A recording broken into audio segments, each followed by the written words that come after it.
All right, guys, your lesson for 522.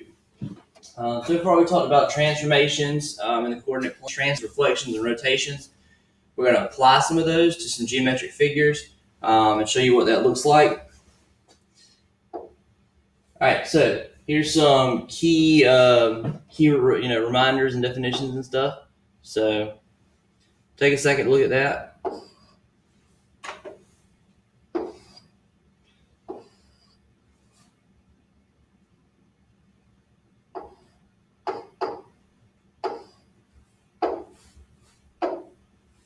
Okay. All right. Oops, went too far. So yeah, there's some of those. Some ones to pay attention to and look at are the ones at the bottom here, where it's talking about there it goes, the reflections. Okay, we're gonna bring these back. Talk about these a little bit in one of the examples. So keep that in mind. And then we also are going to need these specifically. Now, it doesn't specifically say it here, but we talked about it in class. These are the rules for a counterclockwise rotation. Okay? Those are the rules for a counterclockwise rotation. All right? So, let's get on to the examples here. First example, use definitions you have learned about the graph of translation 2, 3 on triangle ABC, for which A, B, and C are the points 1, 1, 3, 5, and 5, 1. So you see them plotted here, already done for you. And what we want to do is we want to go through the transformation 2, 3.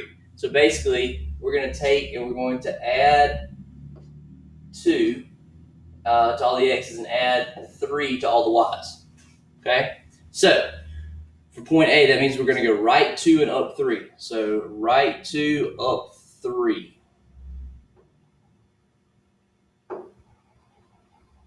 Okay, and then and that would of course be A prime. And then for B, we're gonna go right 2, up 1, 2, 3. My pen's a little off this morning. And that's B prime. And then for C, we're gonna go right 2, up 1, 2, 3. And that is C prime. And so your shape is now there. Okay? Pardon my drawing abilities here, guys. Matter of fact, let me see if I can do this quickly.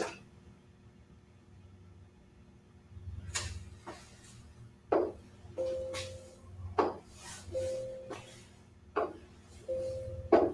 right, sorry, quick calibration there.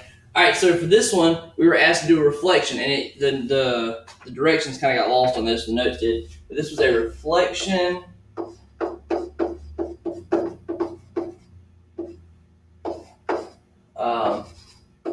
over the y-axis. Okay, so we had a little rule for that. If you're reflecting over the y-axis, what you do is your points x, y become negative x, y. So my y values don't change. Now, what does that really mean, though? That means that you are going to flip it over this vertical line. Okay? So in other words, A goes to the line, and then it goes 1, 2, 3, 4, 5 units beyond. So 1, 2, 3, 4, 5. So that's A prime. Okay, and B does the same thing. So 1, 2, 3. So 1, 2, 3. And that's B prime.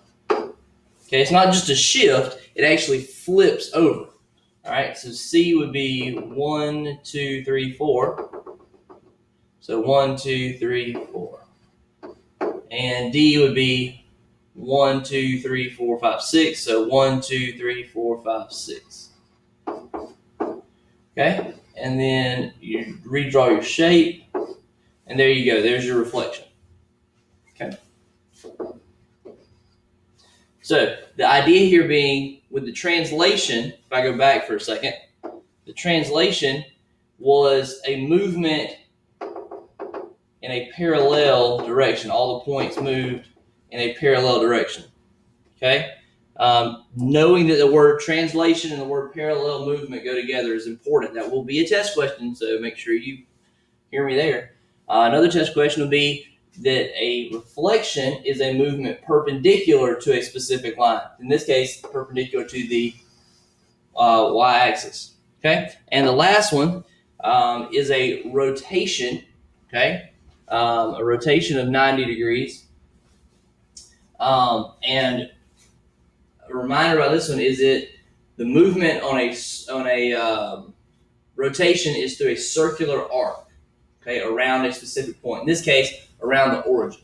Okay, so we want to go counterclockwise, and we had a rule for this one. The rule for rotations. These are important if you want to learn. If not, you can just learn how to graph it without having to do that. But a rotation 90 on xy equals negative y comma x.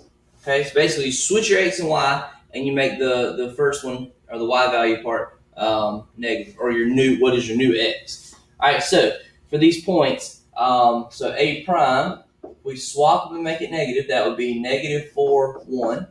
So negative 4, 1, that's my new a. And then for b prime, that would be negative 3, 6. So negative 3 up 6. That's where b prime is going to be. Okay. And then for c prime, we have negative 1, 3. So negative 1 up 3. And that is the new c.